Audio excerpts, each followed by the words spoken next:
Ayo.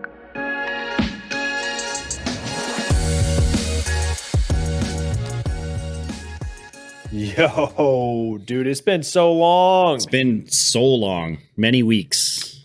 Like it's been 3 way weeks? Too long. I don't even know. It seems like that. It seems like more, to be honest. I feel like I'm out of touch. January is like halfway over. I feel like I'm rusty. Already. That's crazy, dude. It's absolutely nuts. It's already the 12th. Before we know it, it's going to be spring training, man.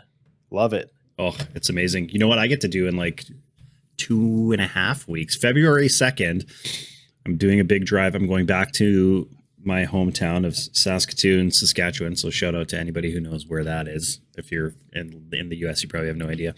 Anyway, they're doing a celebrity sports dinner with main special guests. So last year I went and they had Alec Manoah, Jordan Romano, and Vladimir Guerrero Jr. came. And then this year they're bringing Joey Bats and Jose Barrios and Buck Martinez. So I'm going to get to meet all those guys because I'm paying a bunch of money, take pictures and get some stuff signed and say hello to them. It's going to be pretty awesome. Dude, that's going to be so sick. I'd love to go to one of, like, literally any team. Any team, I would love to do that. How far of a drive is that for you? Like, how long of a drive? It's like 9 hours. Oh, that's not nearly as bad as I thought it was going to be. It's not the worst. Like, it's doable. Yeah. You know, you go in a day. The annoying part is that I have to, last year I got to go just me, but this year, because it's my wife's work schedule, I have to take my 2 kids with me. So it's a little bit more. I see. A 9-hour trip with 2 kids under 5 years old can feel like more than 9 hours. Yeah. I feel like that could fit. I'm like, I don't have kids, but I can't imagine it would be any easier, any more fun. Lots of snacks with a couple, lots of shows, lots of snacks and lots of shows. There you go. Lots of, absolutely. Hell yes. And maybe a podcast or 2. Maybe a podcast or 2 for you. Hopefully while if anyone's driving, this podcast might be for you on a long drive. Yeah. On a long drive, on a short drive, on a medium drive. Yeah, any sort of, it doesn't even have to be a drive. If your car is running, it doesn't even have to be a walk. You could be standing still. Yeah, you could be going for a jog. You could be riding your scooter at the scooter park. I don't know. Yeah, razor scooter or micro scooter. What's the difference? If you know, you know. The micros were longer. Pause. Pause. Yeah, that sounds backwards. I had a scooter phase. I know, right? I had a micro Clearly phase. Overcompensating. Not scooters, though. That's a talk for a different kind of podcast, maybe. Yeah, that's true. That's true. There's people who are in a perma micro phase. I feel for you. Such is life. So sorry. Such is life. It's supposed to be a family-friendly podcast. Sorry. So, I think part of what makes it feel like it's been so long since we've done this is that, like, some moves have been happening in the offseason, but they're like, it's going so slowly. It feels like it's Major League Baseball offseason is so weird. Like, how many guys still haven't signed? There's so many. I don't know what we've seen more of, like free agent signings or trades, which is kind of surprising to me. Yeah. After the Yamamoto signing, I thought we were going to just see the dominoes fall. I thought we were going to see Snell sign. Thought we were going to see maybe Montgomery sign. We've had like some signings. Have we talked about the Yamamoto trade? Or Yamamoto signing? Sorry. Sorry, my bad. I don't think we have. I don't think he was signed yet last time we talked, but because we did the last one we did was our top 10 and he had not signed anywhere yet. Okay, we remember talking about how that would affect some of those teams. But obviously Yamamoto goes to the Dodgers. Big surprise. Shocker of the century. Jeez, like that's what that's part of the reason. Like, I'm not even upset at the Dodgers. I feel like a lot of people are upset at the Dodgers for like just taking everyone, but like the real problem is like no one else is spending money. Like, what other team has really made a significant offers to players? I mean, I know the Mets. I think it was the Mets that matched the Yamamoto offer. But like, if you're up against the Dodgers at this point in terms of offers, you have to surpass them in terms of money. You have to, because there's just so much more appeal to playing for the Dodgers at this point than anyone else really. Surpass them in terms of, like 2024 money, or just, 2034 money. I like where you're going with that. Yes. Might have to be both. Might have to be both. I don't know. Well, he's not getting too. Yamamoto's not. Is he deferring any? I don't think he's deferring any money. His is just backloaded, right? Like he's only making like 5 million, I think, this year, but then he makes like 25 or 30. That. Yeah, I think I did not know that. But they did. The Dodgers beat. They did sign another bat for a 1 year, 23.5 million, but 8.5 million deferred. Teoscar Hernandez. A 1 year deal. A deferred 1 year deal. I've never heard of that. Has that ever happened? I don't know. I'd be shocked if that's a deal like this, like for a guy who's like 30-ish. I don't even know if he's 30. He's 31. 31, yeah. He's 31. So I mean, it's a weird contract. It is a weird contract. I think he's just betting on himself. I know he didn't have as great of a year last year. I know he had a fair share of home runs, but if you look at OPS, it's hovering in the mid 700s, which is definitely not his best year. I know my buddy in the first half. Yeah, that's what I heard. I didn't watch him play hardly ever, but I just took a couple people's words for it that are big Mariners fans that watched him play a lot. They were just like, I would rather have. One of them even said they'd rather have Mitch Haniger than Teoscar. And I was like, I don't know about that. Maybe for the memories. Yeah, I'm like, it's tough. Like as a Mariners fan, that makes sense because Haniger did some stuff for you, and Teoscar. I mean, you had Teoscar for a year, but like as a Blue Jays fan, I'm like, I know how good Teoscar can be, and how we could use a Teoscar, like a 2021 Teoscar type bat in our lineup. And who knows? I heard there's rumors that maybe Soler is down to choosing between the Blue Jays and the Red Sox, which probably means he's going to choose the Red Sox because that's just both the Red Sox and the Jays just full throttle for the Red Sox. Full throttle means Tyler O'Neill and Lucas Giolito. I think that that's the phrase that the Red Sox fan base has been Lucas Giolito lately. At like 18 million a year or something. Yeah, I think he has an opt-out after this year. He's making like 18.5, I think. It'll be interesting. Pitching market's crazy. It's did you see what the Yankees apparently offered Snell? No, I knew they made an offer. I didn't see what they offered. Well, what I saw on Twitter, and I don't know how true it is, but is that they offered 150 million over 5 years, and he said no because either he wants more than that or 1 more year. But like that's 30 million a year. Like that's not nothing.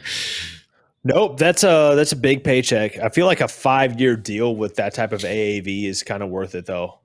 Yeah, I think right now maybe, depending on what team makes that offer. I think the Yankees, it would be worth it. The only thing I understand you don't want it to years. Yeah, you don't want it to end up being like a David Price contract.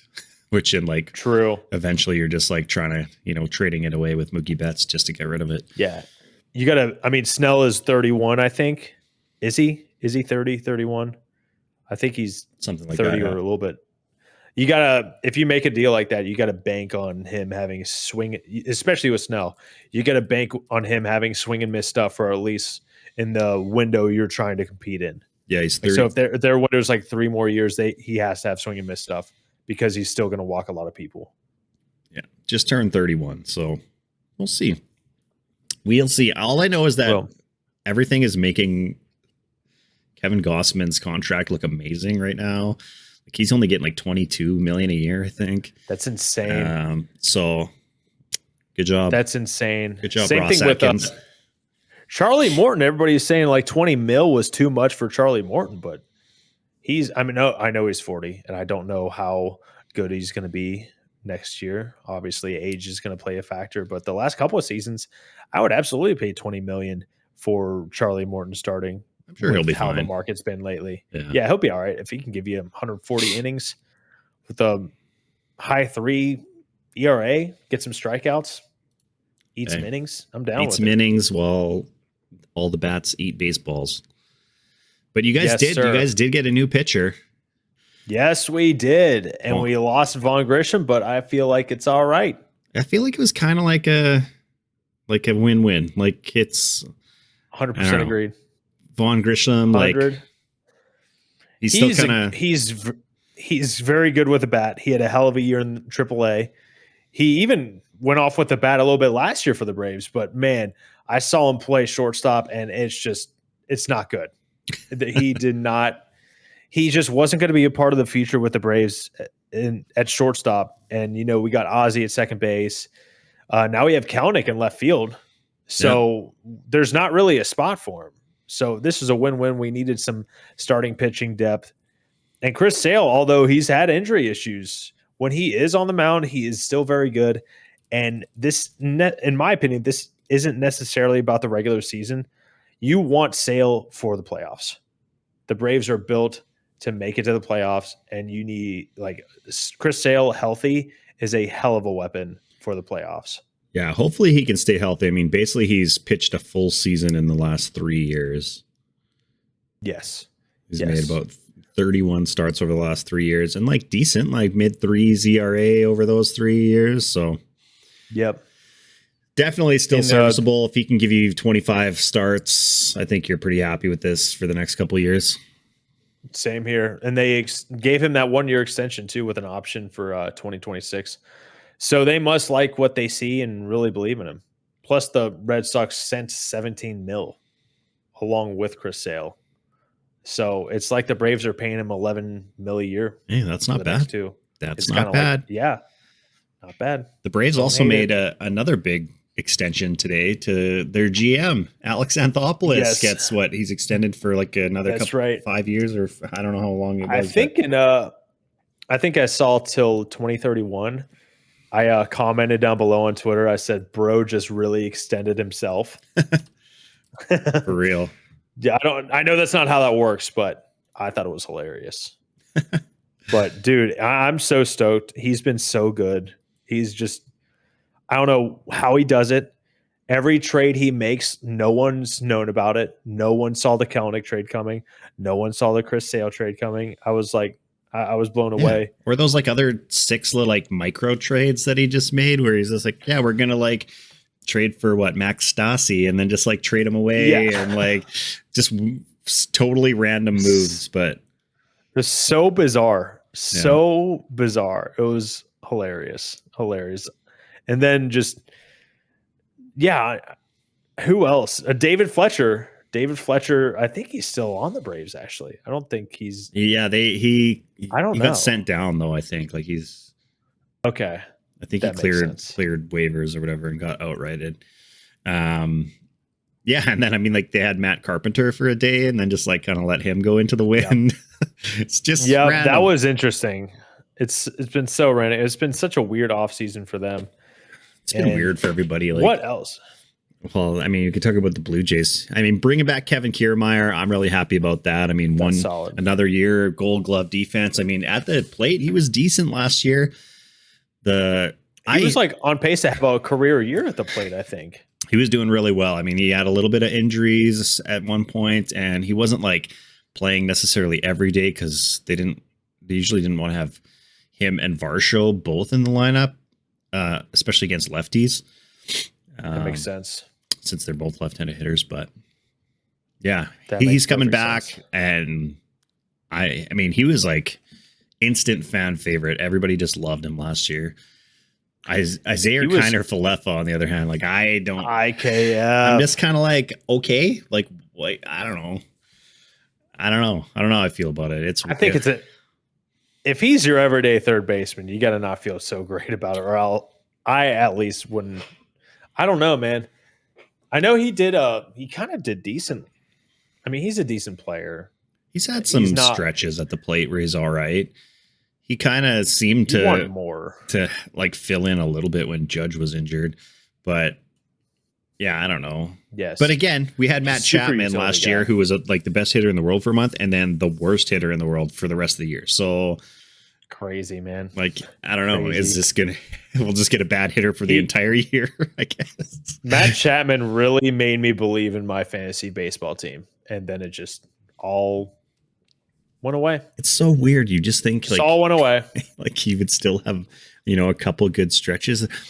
He had 15 doubles in April. And Did I he think have like 500 or something in April? I don't know if it was 500, but it was like his WRC plus I think was 300 like a month into the season, and that's absolutely nutty, dude. like he still finished. That is wild. With an OPS plus above 100, but considering how good it was in April, like that's just shows you how bad it was the rest of the year. That's crazy, man. Just I can't imagine having like a hotter start to the season and then just falling off. Yeah, I'm sure it's happened. I don't know. His March April OPS was 1152, and then May 585, June 633. Oh, brutal. He was not bad in July. He had a 908 OPS in July, but then August 532 and September, October 633. So it was like, yeah, it's not going to cut it. Like, not so. Spread it out a little bit. Spread it out. Maybe like when you're about to hit home run, when you're already up by 7 runs, maybe save that for another day. Save it for a day where it's a closer game. Crazy. That's crazy, man. That's just wild. Oh, there were like games at the end of the year where he was like being pinch hit for and stuff. Like that's how bad it got. That's kind of nuts, man. That's absolutely kind of nuts. What else has happened? Has there been what other sign? Like we're still just waiting on Yamamoto Snell and Montgomery. Like what do we think is going to happen with them now? Like, do you think Snell's going to eventually be a Yankee? I don't know. With them, I don't think so. With them signing Stroman now, like I don't think. I mean, there's obviously there's always room for a Blake Snell. Like you figure it out. Yeah. But I mean, don't you know. think they got a rotation with, if healthy, if Carlos Rodon comes back healthy, that's a solid piece. If Nestor Cortez is healthy and pitches like he did in 2022, that's a big piece too. And Garrett Cole, I mean, reigning Cy Young Award winner, even though it's like his 4th best season, he just finally took home the hardware this year. That's a great ace, one of the best pitchers in baseball. Like if you go out and get a Blake Snell, that's a solid rotation if everything goes right. Yeah. Yeah, I mean, it's you would think Rodon should bounce back. Nestor Cortez I was never like super sold on, but I mean, I sold on him for a little bit. Really good year. He was part of my he did have one really good year, and I traded for him in fantasy after that, and then he just got hurt. So or just he sucked and got hurt. So sorry, Yankees fans, that's on me. If I didn't make that trade, he would have been top 10 Cy Young voting. You heard it here first. Well, such is life. Yep. You know who could use a bounce back is, I mean, you had some guys on you did quite a lovely YouTube video talking about 5 players that need to have bounce back years. And one guy that you need to put on that list, if you're doing another 5, is Alek Manoah, because this guy needs to have, like, from how good he was to how bad he was. Man, that's insane. And he's still young. Just crazy, man. Yeah, what? He's 25, 26, or maybe one of those, 25 or 26, something like that. I mean, I just don't know what happened. Oh, he just turned 26 3 days ago. Oh, happy belated birthday, Alek. Happy belated birthday. Hope it's been a good one. Hope you're wherever you are, you're working hard to get back. How many starts, David? I still believe in him. 5.87 ERA, 19 starts, and Rodon had a 6.85 ERA in 14 starts. So, like, Alek Manoah was still better than Carlos Rodon last year. That's kind of nuts, man. Seems weird. Oh, another. I guess we could talk about the Michael Busch getting traded from the Dodgers. Mm-hmm. Busch and Almonte Yes, forgot about Almonte coming through with that. But, yeah, who are the prospects that they got in return? Ferris and somebody else. It sounds like the Dodgers were just trying to clear a couple guys off their 40-man. So who knows? Maybe they have that could be a good get. some more moves up their sleeves. Maybe Blake Snell goes to the Dodgers. I'd lose it, man. I just like that would cement them to being like the Yankees of the NL from the 90s and early 2000s. That would, I mean, they might already be there. They might already be there with that kind of like label. The evil empire. And yeah, I think it's baseball needs an enemy, man. I think part of the reason it was that baseball came back so heavy during the steroid era was because the Yankees were the evil empire to go along with that steroid era. Everybody like wanted to see the Yankees get beat except for New York. And they just continued to be successful year after year after year. It's crazy, man. Crazy. I'm here for it, dude. I'm here for it. I think baseball needs a villain, especially we're kind of running after 2017 with the Astros cheating scandal. That was the villain for a little bit, but now like almost no one is left from that core, from that team anymore. We got a couple guys. So we need a new villain in baseball. People still love to boo those guys everywhere they go, though. I was in I was in Seattle for a Jays series in July, and every time George Springer's name gets announced, like that place gets super aggressive and loud with the boos. Crazy, man. Yeah, that's crazy. You can hear it if you watch the broadcast of like away games. You'll hear it when like, especially in AL West parks, like in Los Angeles, or I mean, you don't hear anything in Oakland because nobody's there, but. Shots fired. And some of those other ones, like you just the boos that he gets. I'm like, what? I don't know. It was 6 years ago now. Like, get over it. I'm kind of get over it. I'm definitely over it. I don't necessarily blame like Dodgers fans for maybe still being a little bit upset by it since they kind of took a World Series from them. Maybe it's debatable. I don't know. It could be said. It could be said. It could be said. Like, I don't know. It's just there's a lot of moving parts to that. I feel like Dodgers kind of got just never gonna know. Like 2 taken away because they also lost to the Red Sox, didn't they? Like the next year, wasn't it back to back? They lost back to back, and like years, yeah. And it was like they also said the Red Sox were kind of doing the same thing, but not as bad or something. I don't know. I don't know all the details, but it's weird, man. Yeah, if that's true, then maybe we've entered. Who's the GM for the Dodgers? Is it Friedman? His name is Friedman, right? Andrew Friedman. Maybe we've entered like the Spider-Man 3 emo phase of his career, where he's just like he hates everything. He's becoming a villain. Yeah, buying up every player. Give it all the money out. Get everybody. I mean, I don't blame him. Like.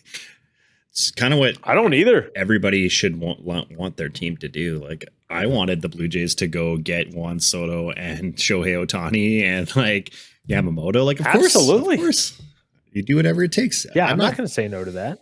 I'm not. It's not coming out of my bank account, but I definitely would spend money out of my bank account to support that team.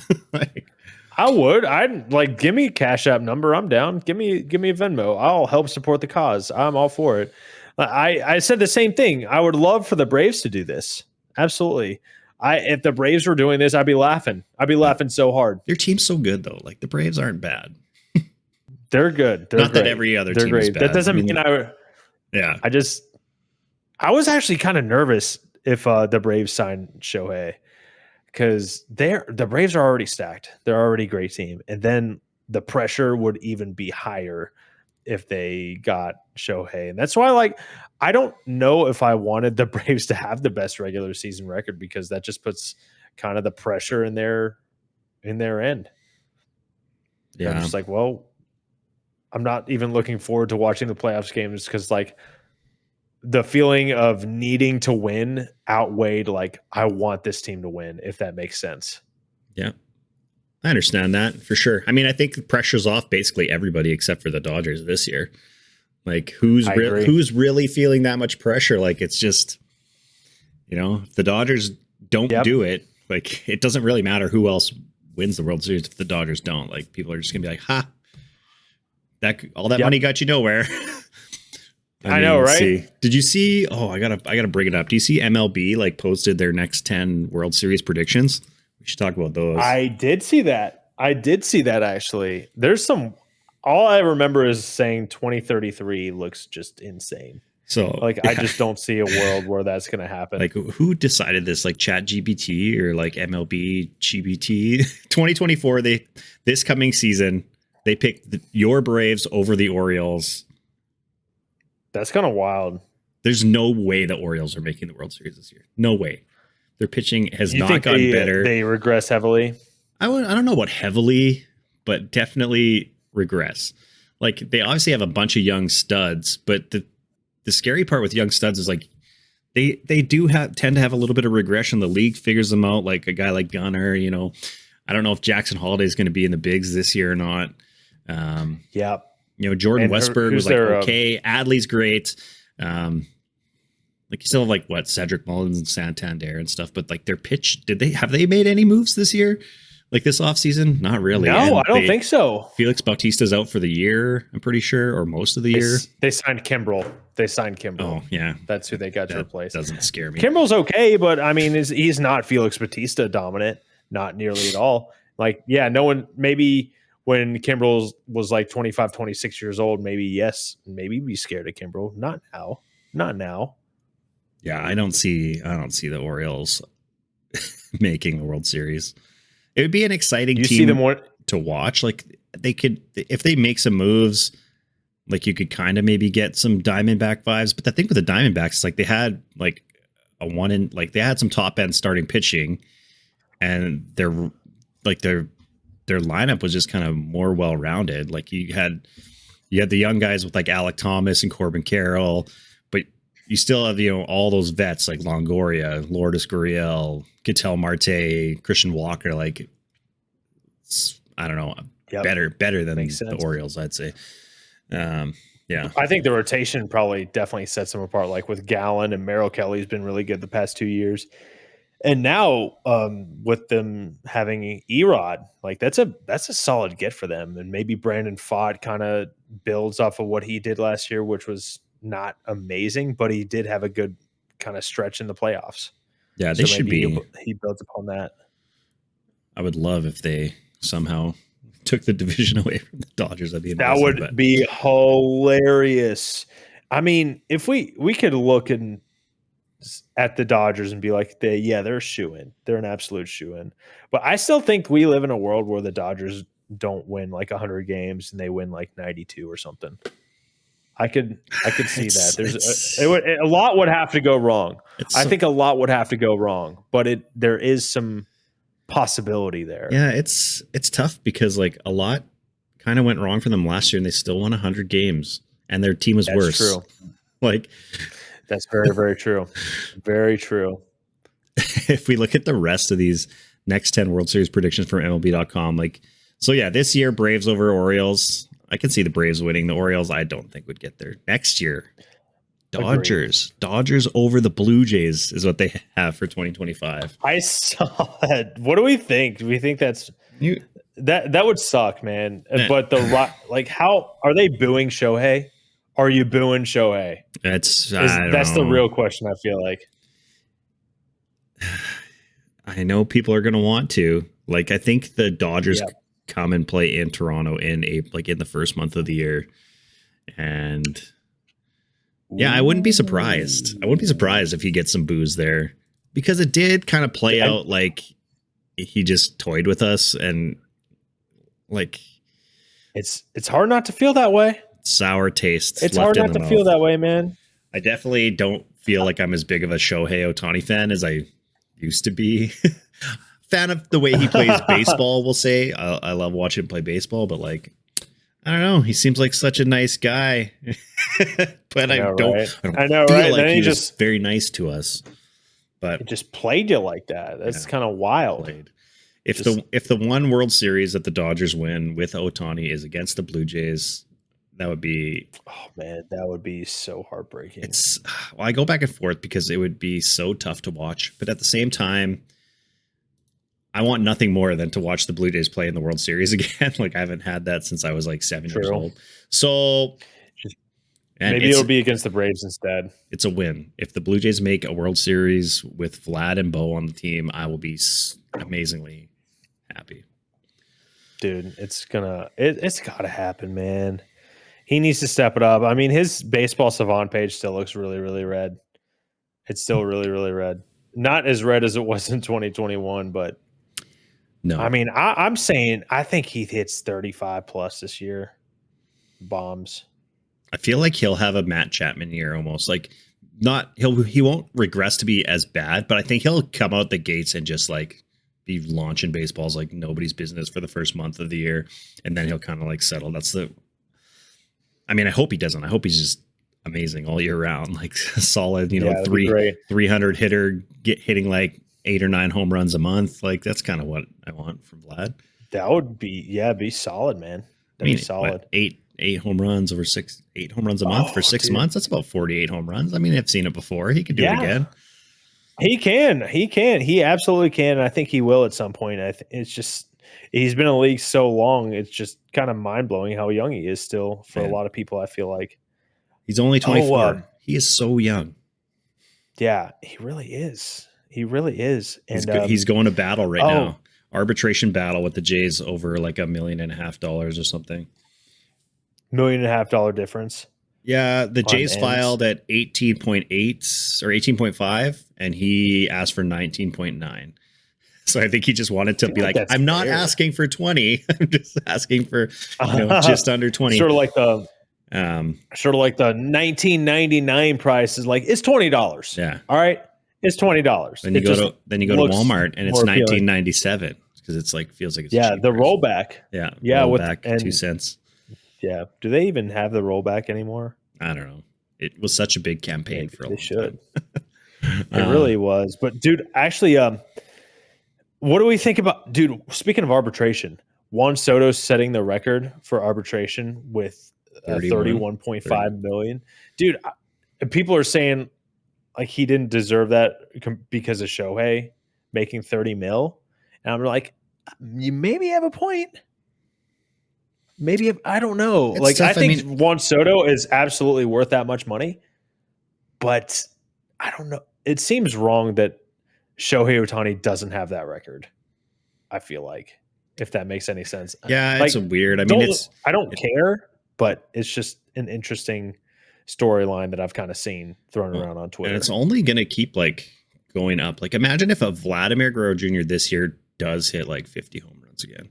Like, what's he going to get in arbitration? Because he still has one more year of arbitration. Like, if he gets, I have a feeling he'll end up. I'm not gonna lie, getting that 18 something this year, and then if he hits like 50 bombs, like, I don't think he would get. Maybe he wouldn't break 31.5, but you never know. I would say he'd probably get mid-20s just because of the last couple of years. We'll see. I mean, he's jumping like 4 or 5 million this year from last year. What I think is, kind of what I hope happens is that the Blue Jays do what they did with Bichette last year. So Bichette and the Blue Jays didn't agree, and then they bought out Bichette's arbitration. He got at like 33 over 3 years or something like that. So they give Vladdy like 40 something, low 41, 42 over the next 2 years. Like, whatever. That's a solid deal, I feel like. Because I think they still can do that until like the hearing happens. They can still negotiate on something, but we'll see. Decent. Solid. Oh, another thing I was going to say, I think Codify, threw out their predictions as far as win totals, and the lower end of it is surprising to me. I think if I remember correctly, they projected the Colorado Rockies to win 61 games or 62 games, I think. They predicted the Oakland Athletics to win 11 more games than the Colorado Rockies. Ooh, that's Don't get me wrong. That's a fun bet. Yeah, I'm like, dude, they're both really bad teams. They are. But are the Rockies that much worse? Or are they worse at all? I don't know. I don't know. Where did they both finish last year? Honestly, I feel like the Oakland Athletics, their lineup, their position players give them more hope because there's a lot of younger guys in the lineup. And the Rockies just, you got Brendan Rodgers, who's once a top prospect. He hasn't really put it together at all. Nolan Jones is like the one shining light in that lineup. Like I was looking at the baseball reference page the other day for the Rockies. He's like one of the only dudes that put up an OPS plus of over 100. Like, you're in Colorado. You gotta, if you can't pitch, you can't pitch in Colorado. No one's going to. You have to hit. And no one hits in Colorado for that team. Yeah, that's weird. Like Colorado's had so many just random guys win the batting title because of just like hitting there. Yep. Vinny Castilla. He didn't win a batting title, I don't think, but he was amazing at Coors Field and then went to Atlanta. And he was solid, but he wasn't like hitting 340 bombs, 120 RBIs solid. Randall Grichuk had a positive OPS plus for them last year before he got traded. He did. That's true. Dude,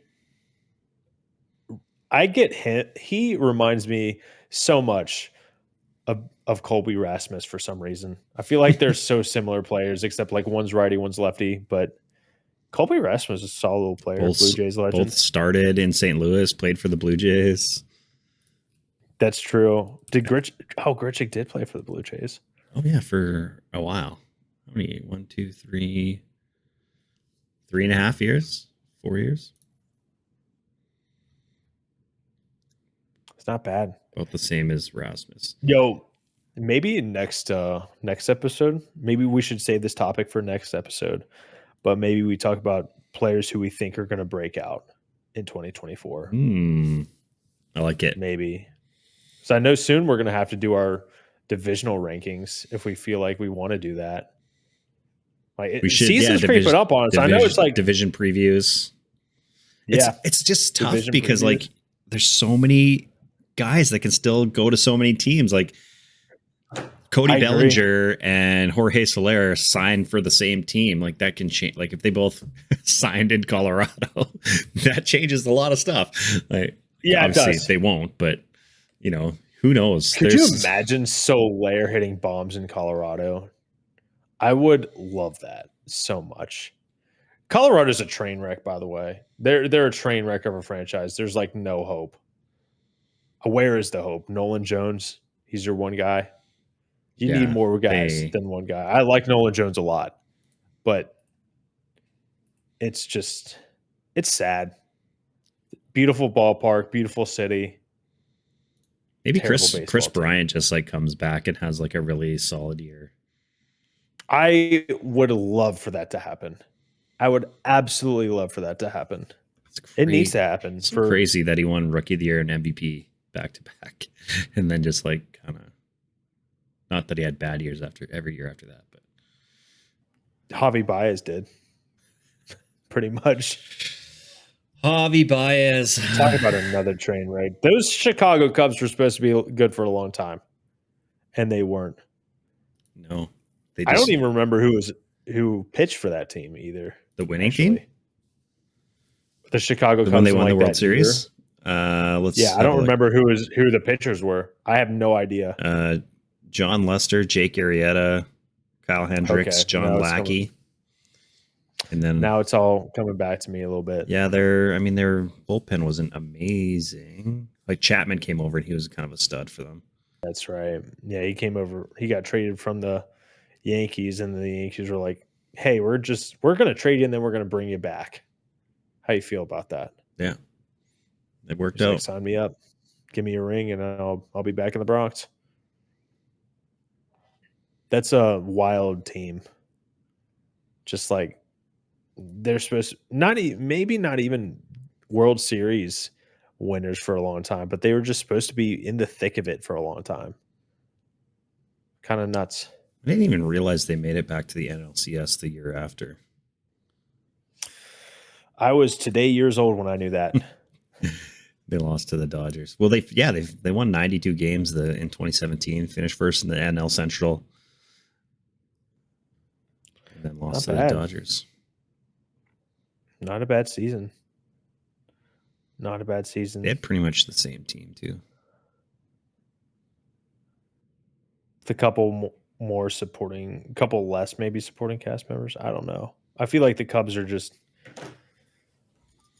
I don't know. Maybe Michael Busch is the answer. Maybe Michael Busch is the answer. Or he could be a solid piece. I'm kind of looking forward to what he can do. Maybe a good replacement for Jamer Candelario. Yeah, I mean, it's not going to hurt. It's not going to hurt their team to have him out there. Yeah, I wonder. Maybe that means Morel is going to be their first baseman, possibly. Morel's a stud. He's good. He hits some tanks, man. If he just like lays off some strikeouts, maybe gets on base a little bit more, he's going to be a good player. Over under 30, like 29.5 bombs for him this year. I think under. I don't know if he'll. I don't know. I'm going under. 26. Okay. I'm going to say if he plays 140 games, he will hit the over. But any less than that, he's going to hit the under. Oh, yeah, 26 last year. Didn't even realize it. 26 in 107 games? Okay, yeah. That's a decent pace. OPS plus a 116. Yeah, it's a solid pace. Just the strikeouts are at a tremendous pace too. I'm not saying like strikeouts are insanely horrible, but if you strike out 133 times over 388 at bats, that's maybe something you want to cut down on. Like not people like hitters like Kyle Schwarber who strike out 200 times but hit 40 bombs. They're the exception to the rule. I feel like it's not necessarily. I feel like that's like the whole league though. It's just like they don't really care if you strike out 200 times a year if you hit 30 bombs. That's true. But how many players have done that? I wonder. I would like to look that up. I don't know. 200 strikeouts, 35 plus bombs, maybe. Yeah, Schwarber is like, it's absolutely insane how high his OPS was, considering how low his batting average was. Like you would think, like there'd be, like it would. Or you could be like, you hear nothing else. You don't get any other context besides the fact that Schwarber hit 47 bombs.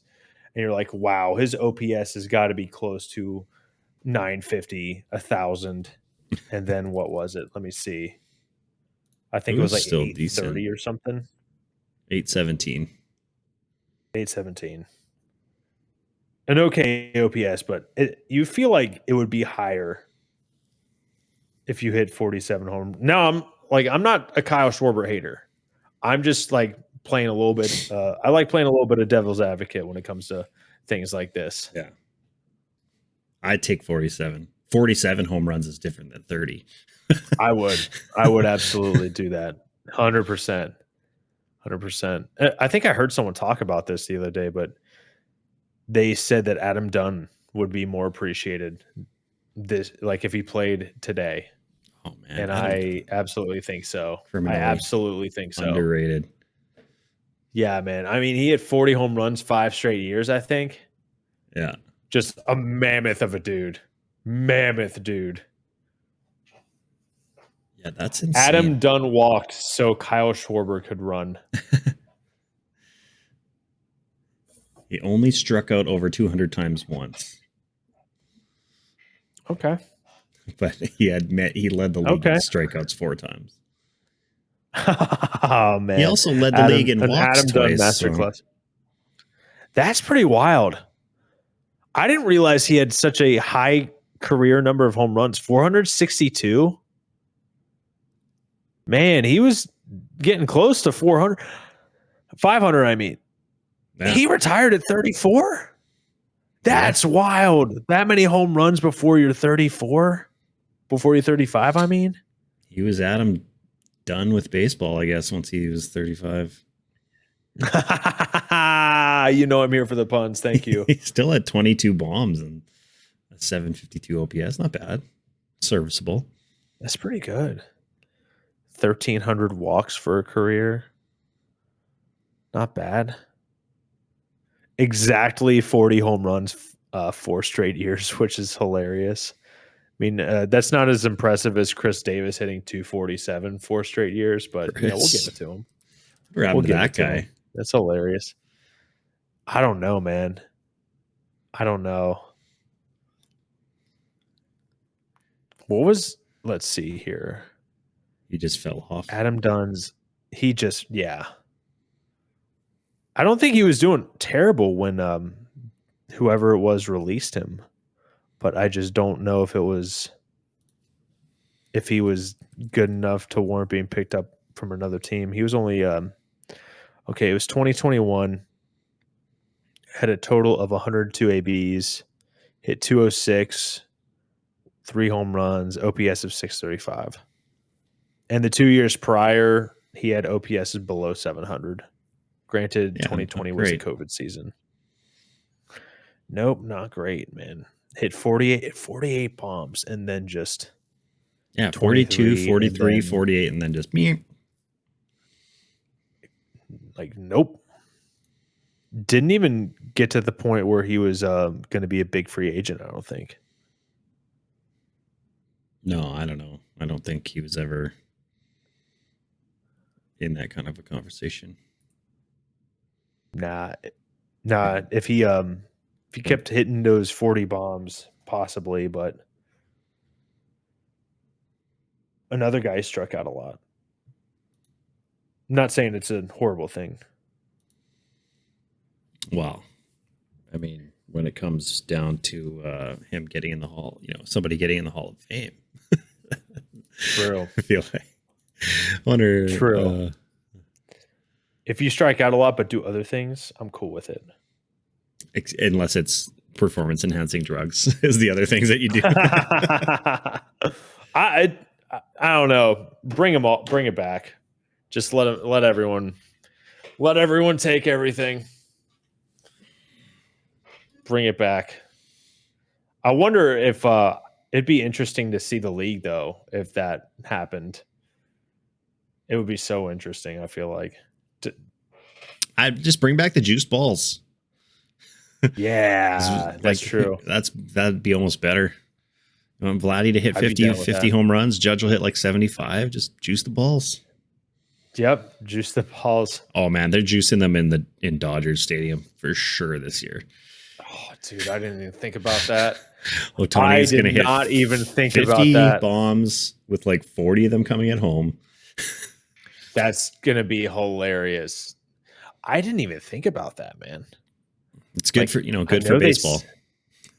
Yep, good for baseball to be inconsistent with the ball type and send them to different places. That is very good. Same with the Field of Dreams game, where they hit like 1 million home runs. There were 1 million. That's a great walk-off. Tim Anderson's probably last highlight of his career. That's insane. That's crazy, man. Remember when he was good? Yeah, and just fell off, man. His OPS plus last year was 60. He had a 582 OPS. Oof.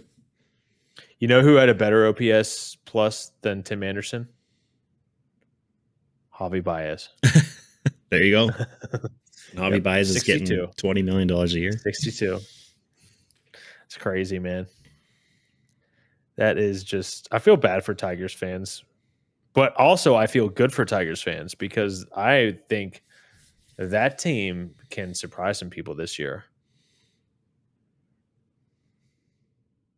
I do. They could. Did you see their arbitration case with Casey Mize? No. No, I didn't. He was the number 1 overall pick, right? I think Casey Mize. I think he was definitely close. It's like $25,000 is the difference. Oh wow! Like that's so petty. Like they're going over 25, and he's like, it's like 850,000 is like what is like it's not even $1 million in total that he would get for next year. That's just nuts. And they're going to arbitration over 25 grand. He's supposed to be coming back this year, I think. I think so. At some point. I mean, he was out all last year. He was out most of 2022. You got to think he's getting close that he could probably be ready for spring training. And he was pretty good. Yeah. He was It looked like he was settling into the league before he got they're offering TJ. him only $75K over league minimum. That's just okay. He asked for I don't get that. He asked for 840,000 and they want to pay him 815. Like that's so petty. Come on, Detroit. Yeah. I don't know. That's just pay the man, dude. He's gonna pop off this year. Yeah. Imagine if he does. Like then Happy Gilmore quote right there. He's 26 already? Oh. I know. I was surprised when I looked that up. I thought he was going to be like 24. I think he's going to have a good year if he's healthy come spring training. I like the way he was throwing the ball when he got hurt. Granted, very small sample size. But I like Tarek Skubal. I like that guy. He's going to be a good pitcher for them for a while. Mm-hmm. Very good. Kerry Carpenter. I think Riley Green's going to pop off. Spencer Torkelson looked like he was turning it around. Like he went off for 30 bombs. Jake Rogers actually had a solid year. I mean, that division's wide open. AL Central, nobody's running away with that. I think like maybe give the edge to Cleveland because of their pitching. Maybe that's true. I mean, the Twins won last year, but J-Ram though.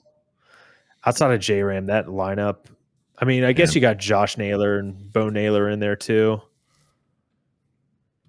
Fuzzy just sent a tweet out today about Gabriel Arias popping off this coming year.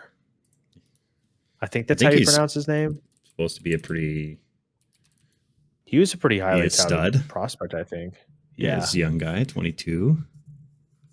10 home runs last year, OPS plus is 75, but that's his first real time in the majors. So that'll be fun to watch.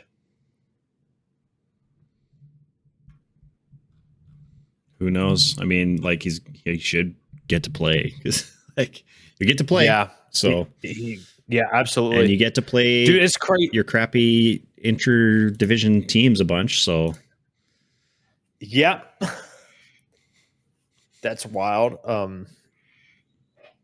How long is geez, I can't even think of his name. Tristan McKenzie, is he gonna be good to go for opening day?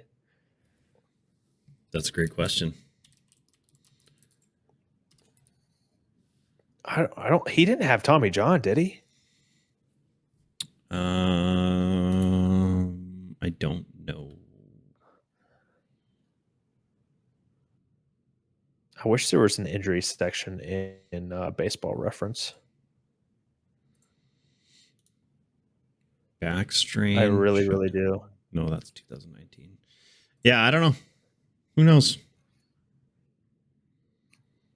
I would like that. I would like to see him pop off. Like maybe we got to get our way too early AL, NL, Cy Young, MVP predictions going. Those are always fun to do.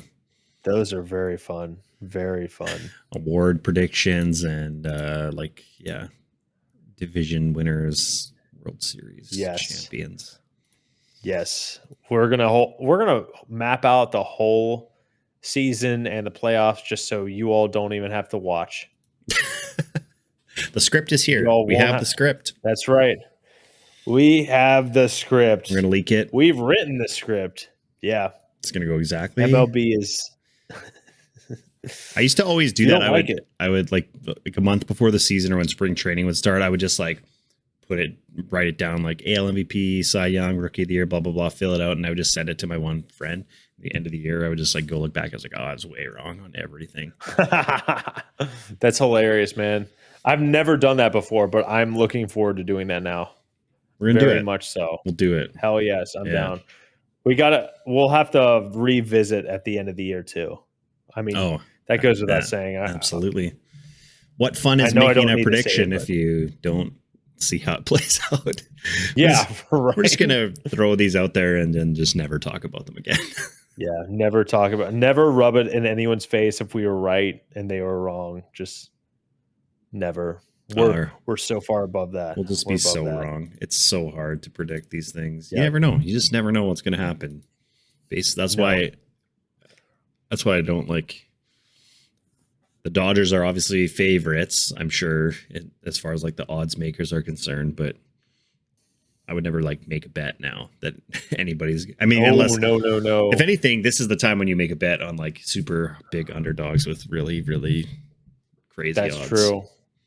That's true. Didn't someone? I think I saw someone take over like $100,000 or something for some predictions, or he parlayed a couple really just good guesses at the time, really hot takes at the time, and just walked away a winner. What a time. What a time. Yeah, I don't really do much of the sports gambling stuff, but me neither. It's not legal in my state, the parlay betting. Otherwise I would think about it. I would be one of those dudes that would throw down like $1 and just pick like do the crazy 16 crazy leg parlay, and if they all hit, then that's what's up. Then you go from $1 like it's only $1, $50,000 or something. Some crazy payout. Yeah, exactly. Low risk, high reward, but the probability of it happening extremely low. Yeah. Oh, okay. Another a signing, I think. The Giants, Jordan Hicks, 4 years, I think, $11 million a year. They plan on using him as a starter. Yeah, it's going to be interesting. I don't know. Like, I loved watching him play for the Blue Jays last year. He was solid for us. It always worries me when guys throw that hard and like trying to get them to throw like 75 to 100 pitches a game, when like he pretty much throws like, well, he throws like basically a four seam, a sinker, and like a slurve, but his four seam and sinker are both just like as hard as he can. Like, yep. So do you want a guy insane, man, trying to throw 102 miles an hour, 60 times in a game? I don't know. That's a lot. Yeah, that's a lot of stress. Even if he just toned it down and was like 98 to 100, I feel like that would be less. But of course, I don't know things. I'm sure if you're a pitcher, it's going to be hard to go from 100 to holding back a little bit. Yeah, and I don't think like that's what makes him good. Exactly. That's what I'm saying. But I also think that's what makes him really good coming out of the bullpen is like you just like if you have a guy, especially with like the Blue Jays, kind of the arms we had, if you have a guy like Gossman or Trevor Richards who is coming in throwing like all these splitters and change ups, and then you have Jordan Hicks come in and light you up for 102. Like it just hell of a weapon. It was. We'll see. I mean, we'll see what he does. I don't even know like who else is in that Giants rotation, like Logan Webb, and then because they traded Robbie Ray. I forgot. Well, Robbie Ray, when's he back? Mid season, something like that. I think so. I don't think he's back for the beginning of the year, but yeah, Robbie Ray is another interesting one. He's like one of those guys that like you don't really think is that good, but then he played really well for the Blue Jays. So I'm like, oh, he's great. Yeah. Cy Young. So I don't know. There was at one point it's going to be interesting to see where he had the highest career Ks per nine ever. Like going after his season with the Blue Jays, I think he had the highest all time strikeouts per nine. That's crazy. It went down a little bit. Yeah, it was like 11.9 or something. Oh, that's crazy. Or over 11. Yeah, because he only in his 2 years with Seattle, it went down because he had 10.1 and 8.1. But yeah, it was. You know who the all-time leader in that is now that it's not Robbie Ray, right? No, I don't know who it is now. Pitches for the Braves. Who pitches for the Braves? Spencer Strider? Nope. Who strikes out more guys than him? Chris Sale? 11.1 strikeout per nine. to Robbie Ray's inferior 11.0. I mean, not even close. Not even close. If you look at it's rounded up. If you look at this other list where it shows more decimal points, Chris Sale is 11.0638 and Robbie Ray is 11.0301. Then you have Jacob deGrom, Max Scherzer, and Yu Darvish rounding out the top 5. Randy Johnson, I wonder what the is minimum 6th. Steven Strasburg is 7th. That's wild. That's pretty wild. It's actually hilarious looking at Robbie Ray's baseball reference page right now, looking at the walks per 9 with no other context. You look at 2023 and his walks per 9 is 13.5. It is one. Oh, he started one. He started one game, 3 1/3 inning, walked 5 guys. Walks. Yeah, 5 walks. It's not a great start, but I imagine his arm being hurt maybe had something to do with it. I hope. And even Jose Barrios is top 50 all time. The higher Ks per 9 than man. Roger Clemens. But that's kind of how the baseball is now. Like there's way more strikeouts than there were in the 90s. Way more strikeouts, and just when you think high strikeouts, I mean, you think of guys like Randy Johnson, Nolan Ryan, stuff like that. But yeah, also they got these high numbers because they threw so many innings, and it's just a different game now. Nolan Ryan is 17th, one spot behind Lucas Giolito. That's so weird, man. That is so weird. But he has thrown 4,000, about 4,400 more innings than Lucas Giolito. Yep. That is crazy. Dude. 5,386 innings pitched for Nolan Ryan. That is insane. That's insane, man. Career leader in 0 walks. Cy Youngs. That's also crazy. How many top 3 finishes? 1, 2, 3. 3 top 3 finishes, 6 top 5 finishes. He just walked too many guys, I think. Yep, I agree. All-time leader in strikeouts and walks. Yeah, 324 wins, 292 losses. How do you pitch 332 innings in one season? That's nuts, man. Insane. You literally just got thrown out there until go out there until you're done. Yeah, that's it. Or leading the league in strikeouts from ages 40 to 43 for 4 straight years. That's so insane. That's pretty nuts. Career leader in hits per 9. Hits per 9, 6.6 hits per 9, 4.7 walks per 9. That's a lot of walks compared to let's see what Randy Johnson did. How many walks per 9 was Randy Johnson? 3.3. It's a lot less. 5 Cy Youngs for Randy Johnson, man. 2.4 walks per 9 for Pedro. That's really good. That's extremely good.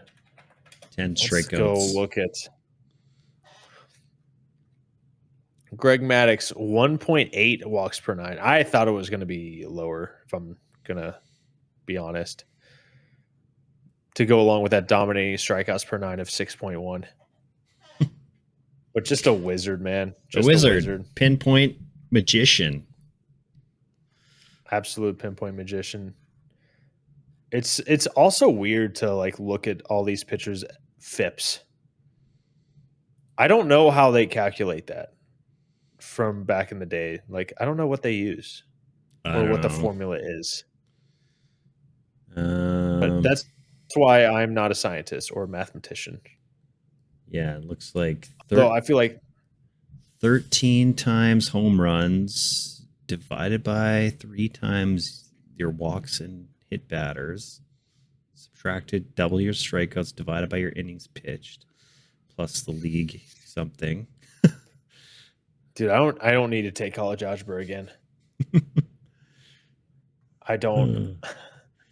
Effectiveness at preventing home runs, walks, hit by pitches, and causing strikeouts. Fielding independent pitching. I love FIP. I've been a much bigger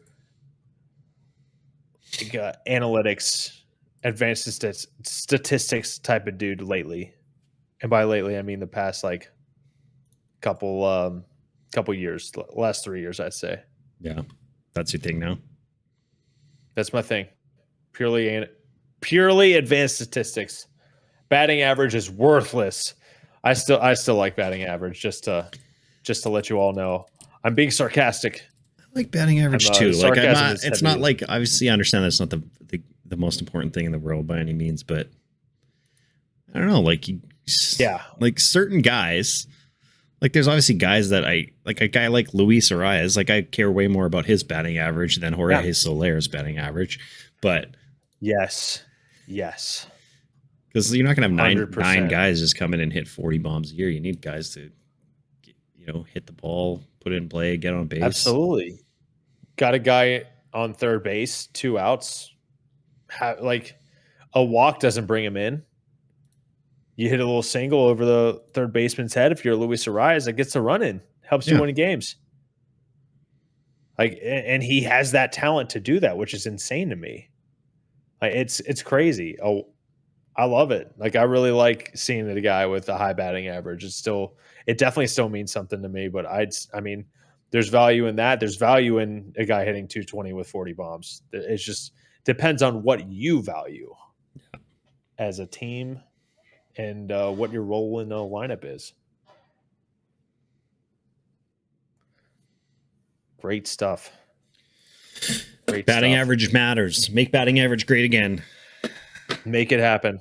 That's all you're doing. T-shirts, dude. We need to maybe talk. Did you see the Baseball Network release like the top 10 catchers going into the 2024 season? Yeah. Did you see that? Thoughts? I did. I can't remember what the list was.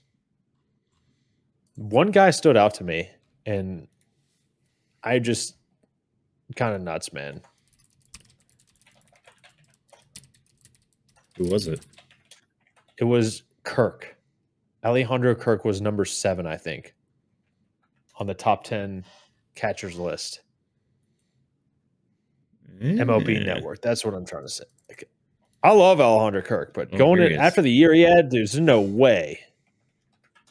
I saw a lot of people talking about the shortstop list and how Bobby Witt Jr. is not worse than Willie Adames, which is, I agree. Bobby Witt Jr. is better than him. Yeah, I agree. Yeah, it's crazy. Alejandro Kirk was really good, a really good defensive catcher last year, which is probably what helps him out.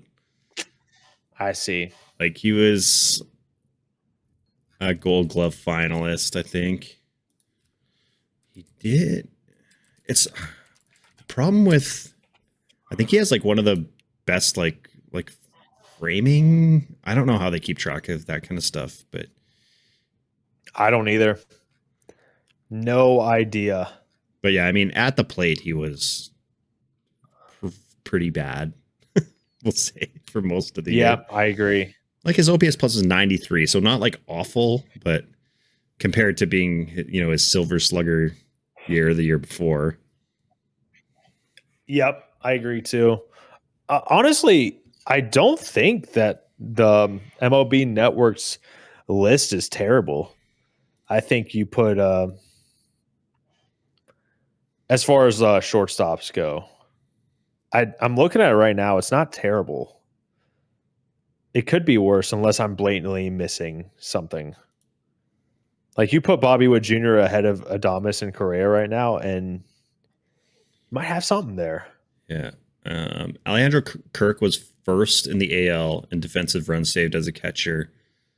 And he was 6 ahead of Austin Hedges, who was second. Austin Hedges, known power hitter. And Kirk, like in 99 games, he led the AL in defensive runs saved. Okay, maybe there's something there. I'm also surprised Yainer Diaz is on there. What? Just because he hit a bunch like of not even a full season. I think so. You know how many times he walked last year? 7. 11. Oh, that's close. Hey, that was a good guess. 7-11. 7-11. You know what? Actually, that's probably one thing with Kirk is that while last year he didn't, he he struck out 3 more times than he walked. But he like for his career, he's basically even on strikeouts and walks. 4 more strikeouts than walks. That's pretty good, man. Yeah, that's like, pretty good. I like that. Like if he can hit like 275, he'll be good. That's a guy right there. That's a good player.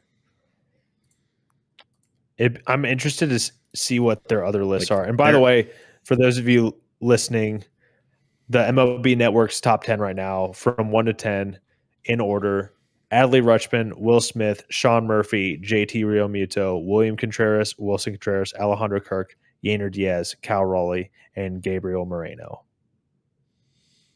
With Danny Jansen just missing the list. That's right. I heard he was like... But not right before Travis d'Arnaud. Travis. Also, could have been a Blue Jay last year. That's true. Was a Blue Jay in the system, but his brother was a Brave for a little bit. Who do we get? The right fielders next on January 16th. We get the right fielders. That's my mom's birthday. Oh, happy birthday, Noob's mom! And yeah, it's very nice. 4 days very nice of MLB Network to do that for my mom. Thank you all, if you're listening. Thanks, y'all. Shortstop list is not bad. Shortstop list. That's what I'm saying. Seager, Lindor, Bogart, Swanson, Trey Turner, Bo Bichette, Correa, Adames, Bobby Witt Jr., J.P. Crawford. I would probably move up. I feel like I'd move up Bobby Witt Jr. I don't know. I'd move him up to 7 and just move Correa and Adames down 1 each. If Bo Bichette didn't get hurt last year. Yeah. I feel like you could almost – I feel like maybe Xander may not be – maybe shouldn't be number 3. I could put him 6th and move Dansby, Trey, and Bo up 1 each, respectively. Carlos Correa still top 10 after how bad he was last year. I mean, he's still a good player. Very bad. Yeah, of course. I feel like if he has 2 in a row, though, there's no way you can put him top 10. No. And apparently he had a really good postseason too, I think. So maybe that might be a little bit why. I don't know. If Trey Turner performs like he did after the ovation, then he's probably number 2, maybe 3. That was such a funny season for Trey Turner. Like he went off in the WBC. The season starts, and then he was just he was like non-existent on that team for so long. He was bad. And then just obviously like picked it up and kind of found himself at the end of the year. But it was just funny that like how bad he was after being so good for like whatever, I guess like 3 weeks in the World Baseball Classic. Yep. Yeah, it's crazy, man. When was the ovation, the famous ovation of 2023? I don't know. It's like just after the All-Star break, wasn't it?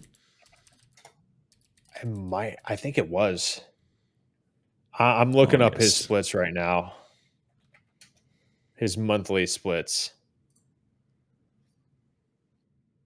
I love Baseball Savant so much. I love it so much. I could be here for days. This is like my island, like stranded on an island. This is what it is internet-wise. He had a 657 OPS through his first 107 games. Damn. Wowzers. His in terms of months, his OPS from April was 657, May 625, June a little bit better, 766, July putrid 625, and then 1061, 931 in September. So like August, September, insane. Pre All-Star break it was 688 OPS, and then post All-Star break it was 902. Fantastic turnaround. It's kind of what you would expect from him. I mean, you would expect him to do that the whole year, but We'll see. The Phillies are such a weird team. It's like something goes wrong, but then all of a sudden everything starts going right, and then they're just like almost in the World Series or in the World Series. It's like, why does it always have to be in the playoffs or at the end of the year? This is my salty Braves fan coming out. Why does it always have to be against us? But for real, the Phillies are a super fun team. I actually caught myself watching the Bryson Stott grand slam against the Marlins with only the crowd sounds. It's electric, man. It's electric. I would love to have that environment if you're like in a postseason environment. I would love to have that. That is like, just go watch the Bautista bat flip if you want to get hyped up from watching. Dude, that is my most watched clip on YouTube. I'm not even lying. That's my most watched baseball highlight of any team. It's just insane. It's insane. The bat flip to start it all, man. For real. Just absolutely insane. Oh, I need another Blue Jays moment like that. Days. For real. One of these days, I need Vlad Jr. to just do that. Just launch a ball into the third deck that sends us to the next round of the playoffs. Yes. The horn is really what does it for me. The horn that the home run. I don't know what they play. Yes, the home run horn. Yes. Yeah, there it is right there. That's what they play every home run at home. Yeah. It's awesome, dude. It's awesome. It feels like I'm like Game of Thrones or something. The crowd just going so wild that the cameras are just shaking. Like, yes. You watch them running the bases, like the center field camera or whatever. It's just, it's insane. Yep. And like Ryan Goins crossing home plate is just so jacked up. It's like one of the greatest things ever. So good. Yeah. Ugh.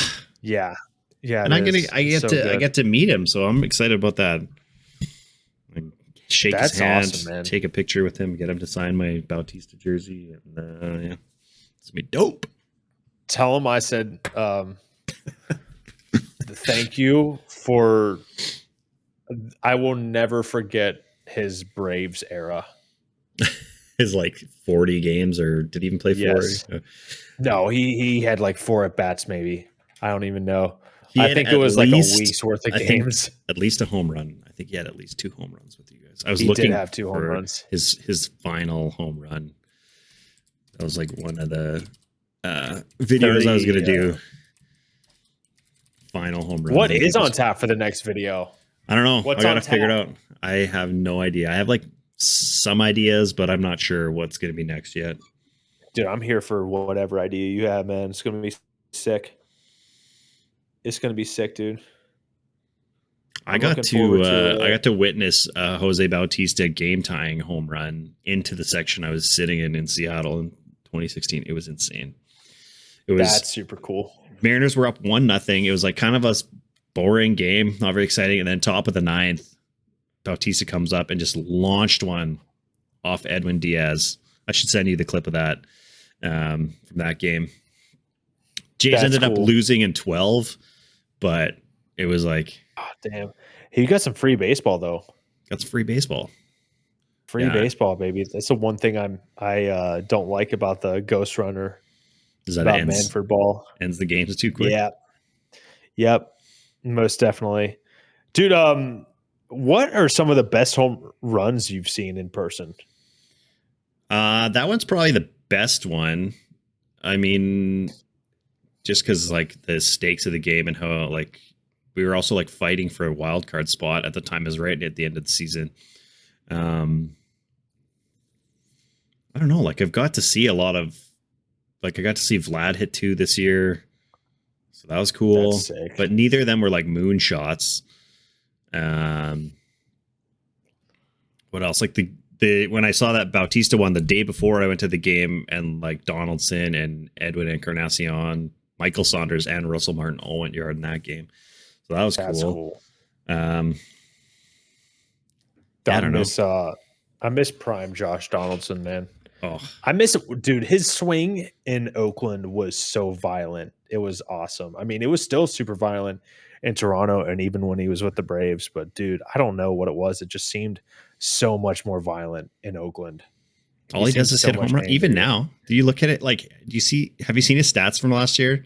He he had 18 hits, and I think 13 of them were home runs, or 11 were home runs. That's hilarious. That's crazy, man. Yeah. Like he only He's played 38. He only My played God. he played oh wait, no. Yeah, 25 hits, 25 13 hits, home 13 runs. home runs. For the Yankees, he had 10 home runs and 15 hits in 33 games. That's nuts, man. Crazy how you hit 142, but you still have an OPS of 659. Yeah. That's kind of nuts. I mean, very small sample size, but that's just nuts. Does he play at all next year? I don't know. Who knows? I don't know. Like I couldn't predict anything that's going to happen the rest of this offseason. It's every rumor you hear turns out to be false. Like the reporting's been so bad that I literally just like stopped even caring until I see like an official thing from the team or like a guy in the jersey being like, I signed here. I don't even really pay much attention to like. Yeah. I still trust Passan. In Passan, we trust. Oh yeah. Passan you can always trust, but like the rest of it. Rest of it's like, I don't know, man. It's not as exciting as we all thought it was going to be. No, I thought this offseason was going to be so fun. But hold on, let me just go grab my clown makeup, big red nose, and put that on. It's a fucking clown. Terrible. It's a clown question, bro. Clown question, bro. Bryce Harper. Criminally underrated. Cracks me up, man. Yeah. I think he has a good year next year. He's so good. Hopefully. And so young. He is very good. Future Hall of Famer, Bryce Harper. Absolutely. Always going to be younger than Aaron Judge, Bryce Harper. That's crazy too. It's kind of crazy that he's over 30, that he's 31. I don't know why.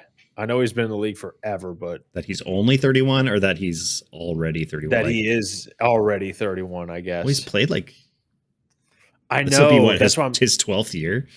Yeah, I don't know why this is like such a big paradox for me, but it doesn't seem correct. You know, I guess it's the same way with like Mike Trout being going to be 33 this season or something. Yeah, this will be his 13th year. Wait, is that right? He's going to be Mike Trout's 32. Yeah, this will be Harper's 13th season already. Yeah, it'll be about the same thing for Trout. Man, I hope Trout gives us like 100 games, man. At least. It's like I'm not even going to get my hopes up for a full season for him. Not going to do it. I feel like he'll have at least a couple more in his career. He's still got a decent amount of years left. We'll get some good. Absolutely. We'll get a couple more good Mike Trout years. I hope so. I really do. Baseball is just better. Well, yeah, you want all the best players to be playing, right? Yeah, 100%. Oh. Well, what else? What more can we talk about today? Honestly, no. Like I don't know. I'm struggling at this point. I'm just like, man, I just need the season to start. Baseball. But we'll start doing some predictions and getting into some of that. That'll be fun. You know, hopefully the rest of these free agents will sign on the dotted lines soon. And we'll have some more exciting news. But like, yeah, it's coming. Baseball's coming. We're getting ready for it. Whether you like it or not, it's happening. It's happening. Whether you like it or not, I do like it. Join us. That's why I love it. That's why I talk about it. That's why. Me too. I can't not talk about it, to be honest. I'm like scared to let people know how big of a baseball nerd I am in public. Don't just be yourself. I mean, doesn't matter what anybody else thinks, man. That's true. This advice goes out to everybody. True. Does not. That's matter true. What anyone else be thinks. Yourself. Just do what you love. Do what makes you happy. Do it. The one thing you should care about what people think, though, is if you listen to this podcast. Because if you let someone know that you don't listen to this podcast in its entirety, it's bad news, pal. Bad news bears. Bad news. Yep. Bad news. Bad luck for 7 years. Oh, it's as bad as walking under a ladder or whatever. breaking a mirror, something like that. I don't remember. Opening an but you all umbrella understand what I'm talking indoors. about. Yeah, there's so many things. Yeah, that's the one. For some reason, I thought of someone I think there's opening many. up an umbrella and then walking under a ladder. Opening a ladder under an umbrella while you're breaking a mirror. I don't know. There's Something like that. There's a lot of like that equals like 20 some years of bad luck. at least. But you might be able to defer some of those years. So 16 years bad luck up front, 5, at a time of your choosing down the line. Can't wait till the Dodgers sell the team in 2031. Dude, I don't know. That's going to be interesting. With inflation, I mean, They'll be fine. I feel like salaries are just going up so high so quickly that in 2030, everybody's going to be making like 60 mil a year. Qualifying offers are going to be 40 mil. I don't know. Who knows, man? Look at what's happened in the NBA the last 10 years. Like, it's crazy. I have no idea what's happened. They get so much money. Like, they're signing. Who is it? Somebody deal or something? Oh yeah, there's also somebody just signed an extension for like 50 something million a year for 3 years or 2 years. It's like a 2-year extension that's like $105 million. You're like, that's crazy. Jeez, man, they play like half the games that baseball players do. Yeah, it's a different world. They make more money though, I think, the teams. So who knows? I'm not a mathematician or an accountant for an NBA team. I just talk about things on the internet. Samesies. Samesies. Well, everybody, thanks for watching or listening. I think we got his camera figured out. It seems like better than it was earlier. Yeah, I hope so. I sure as hell hope so. Sorry about that, though. It's all good. By the way, fam. Yeah, we'll see. Yeah. All right. You guys can find us. Remember what I said about the bad luck. Remember what I said. Listen. But yes, you can find us. You can find us at The Dish. YouTube, Spotify, Apple, Google. No, Amazon. That's Google. Amazon. You can search us in Google, and one of those will pop up. So Google too. That's a good point. That's a good point. All right, everybody. Have a great day. Noob. Bye. Tango. Peace.